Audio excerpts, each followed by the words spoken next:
So in part 1 of our tutorial, we showed how to set up the scene from scratch from a fresh Maya session, and we deliberately didn't change any parameters. We just wanted to see like how do our shaders work out of the box, and they got some presets so you get something, but this is not necessarily the look that you'll want to do. So we're just going to go over some of the parameters, not all of them, but we'll go over some of them, and just to see kind of what they do for our ocean surface and displacement shaders. So we've got the displacement shader on there, and we've got a surface shader, and we just put it on a flat grid, so no fancy simulations here. So let's start with our displacement shader first. At the top here, we can see that it says core ocean displacement, and there's a switch at the top, and this will turn off the core ocean, which is these bigger waves that you see here. And then there's sharp crest displacement, and they have these kind of sharp crested displacements, and you can really tune those, and those look good for kind of like a choppy ocean look, and they kind of fade in and out of. Some areas are flat and some of them have them. So you have this, if you have a really choppy ocean, and we can get whitecaps in there as well. That's what sharp crests are good for. So we'll turn those off, and let's just do a quick render and see what that looks like.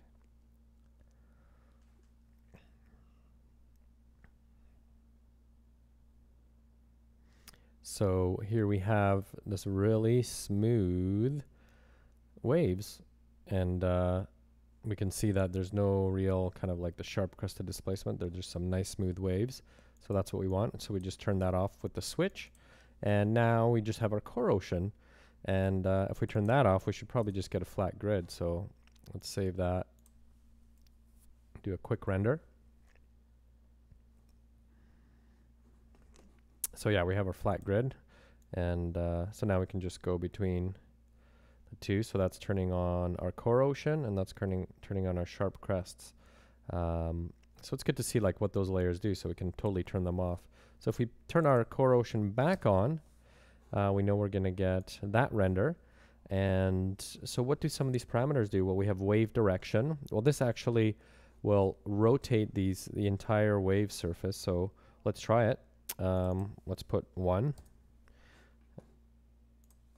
The default was set to 0.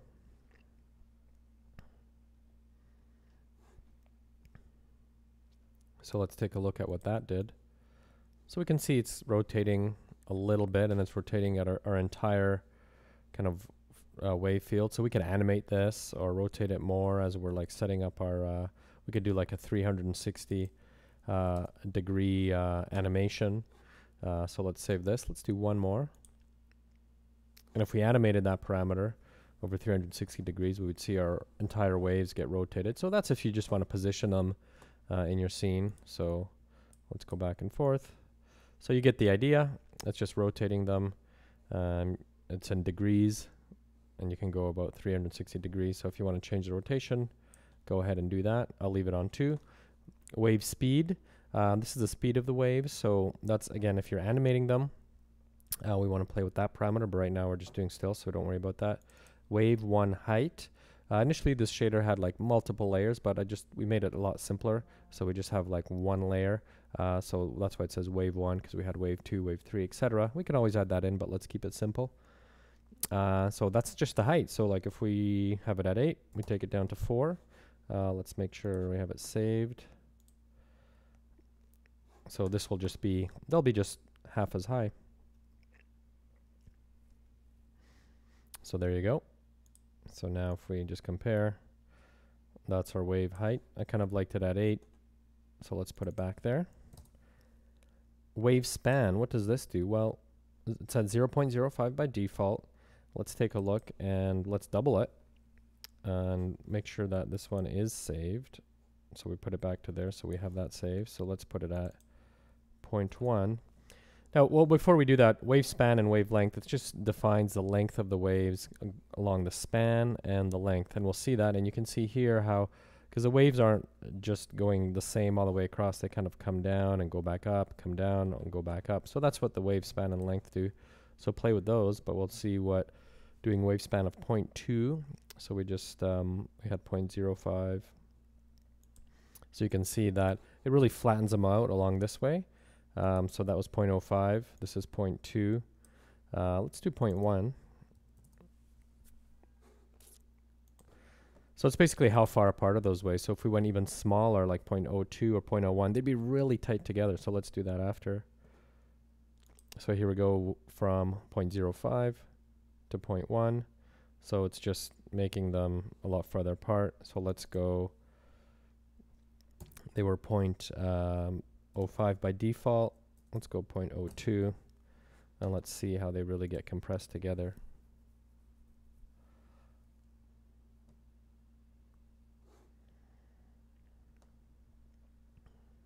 There we go. That's what I expected. So we've got, before our rotation, we had a wave span of 0.05, and we just made that smaller, so it just really brings them together. So that's kind of a neat look, and if you want to take the wave height down, etc. But now, so that's, the span is going in this direction. So what if we wanted to change how big they are going across horizontally in our case here? Well, that's the wavelength. So leaving our span the same, let's leave it at 0.2. Our wavelength is 0.4. Let's cut that in half. We'll save this.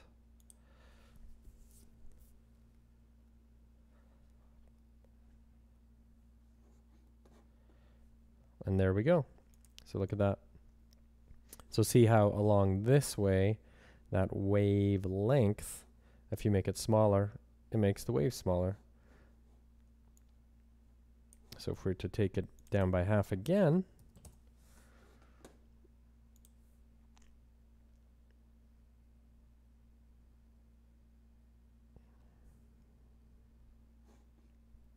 and that's what's to be expected. So now I've got this kind of thing going on, and you know, I might want to take my wave height down to 4 now, just because I've got lots going on. Again, you can animate all this stuff.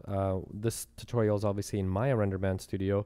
This shader works great in Houdini. Just load the SLO in, and in Houdini you have even more control because you can really connect any parameter to anything, any kind of simulation.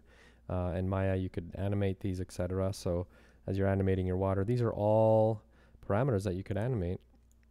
So here we go. So we took the length and the span, made them smaller, and we took the wave height down. So we just get some interesting information in there. And now we've got those subtle patterns. We got our Fresnel reflection, ray tracing the dome, but also we've got we can see kind of our deeper color as we look into here.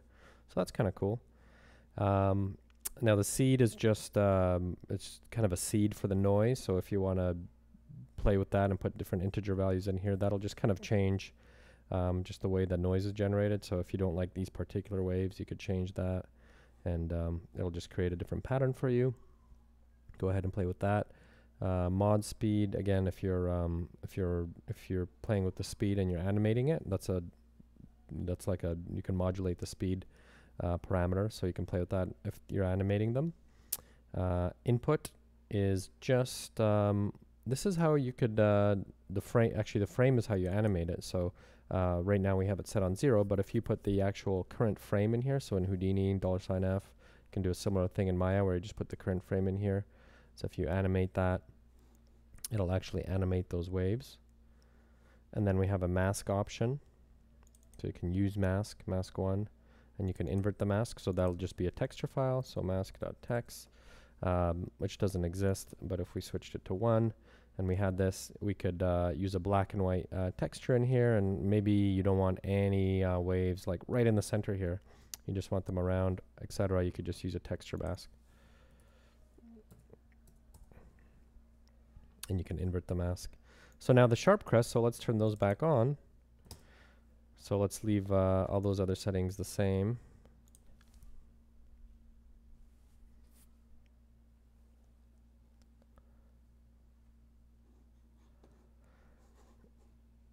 So now we have our sharp crested displacement. So this is like an alternate layer on top, because these are layers, and you can see this gives you kind of like a nice sharp kind of high frequency displacement. And depending on what look you're going for, if it's kind of more stormy and choppy, that's kind of what you'll want. And depending on what angle you're looking, etc., you might want to take those higher or lower, etc., etc. So how do those work? Where we have the switch on, we have our model. So they work differently. You could put NURBS in here. So just type in NURBS. Right now we have a polygon model, and then we want it in shader space, so you could do world space or object space, but shader works the best, so it's good to leave that as is. The peaks parameter is set by default to 1, and it makes these kind of sharp crested peaks of the noise. So if we turn that off and turn it to 0, let's see what happens. The noise will look fundamentally different, and you won't have kind of those sharp crested peaks. It'll be more like a fractal or turbulent noise. So you can see that here. And we have this one big kind of peak coming through there. When we had the peaks on, maybe that was a little too much, but you can play around with it. But you can see here, it's the same kind of noise. It's a fractional Brownian motion. But if we turn those peaks off, it doesn't have any sharp crest. It's kind of this kind of turbulent pattern, which could be okay, but it looks kind of more like a kind of a granite surface. Of course, if it was in motion, you know, that would look okay, but I kind of like that peaks look. Maybe it's a little too high in some areas, but you have these kind of like mini waves in there. So that's what that's for. So we'll turn that back on. These are all H, lacunarity, and octaves are all kind of aspects of that FBM noise. So the octaves, you could take it down to like 5, and you'll just see it'll be basically less loops in the fractal. So let's take a look at what that looks like. So it won't be as complex. So we turn the peaks back on. And yeah, we can see here there's just less complexity in there, and we get these kind of wavy lines, which is undesirable. Unless they kind of look like dunes. So that's why we kind of want to turn up the octaves, which just kind of makes a more complex fractal. So we'll put that back up at 12, which is the default. And just play around with these other parameters. We're not going to go through all of them because you're just going to have to kind of tune it to like what your scene is. Sharpness is the sharpness of the noise, the threshold of the noise. So these are all the threshold, sharpness, offset, octaves, lacunarity, and H are all kind of aspects of this fractal noise. So go ahead and play with different settings for those. And then KT is just the overall amplitude. So we'll put it to 1. We had it at 2. Let's save that. So this will just make them not as high. So it's basically another word for amplitude is KT.